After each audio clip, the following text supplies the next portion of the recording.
আপনাদের নিশ্চয়ই সকলের খেয়াল আছে, এর আগে বিএনপি সরকার যখন দেশ পরিচালনার দায়িত্বে ছিলেন, দেশনেত্রী বেগম খালেদা জিয়া যখন দেশ পরিচালনার দায়িত্বে ছিলেন, সেই সময় সমগ্র বাংলাদেশে তিনি নারীদের শিক্ষা ব্যবস্থা, স্কুল পর্যায় থেকে ইন্টারমিডিয়েট লেভেল পর্যন্ত শিক্ষা ব্যবস্থাকে বিনামূল্যে করার ব্যবস্থা করেছিলেন।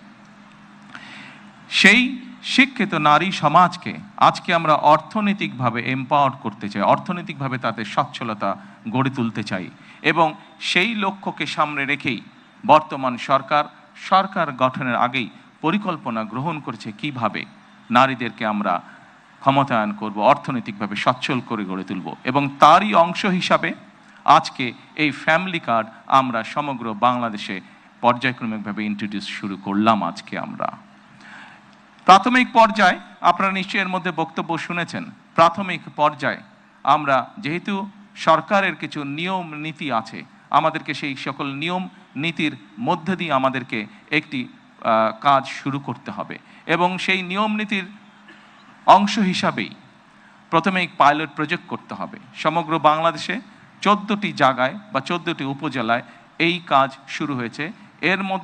এর ভেতরে এই মুহূর্তে প্রায় 37,000 নারী অংশগ্রহণ করছেন।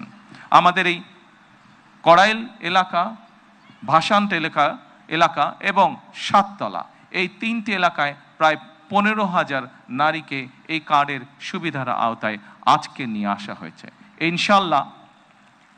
ইনশাল্লাহ আমি দৃঢ়ভাবে বিশ্বাস করি আমার সরকার পর্যায়ক্রমিকভাবে বাংলাদেশে যে 4 কোটি পরিবার রয়েছে, সেই 4 কোটি পরিবারের যারা নারী প্রধান, তাদের কাছে আগামী 5 বছরের মধ্যে ইনশাল্লাহ পর্যায়ক্রমিকভাবে সকলের কাছে আমরা এই ফ্যামিলি কার্ড নিয়ে যেতে সক্ষম হব ইনশাল্লাহ।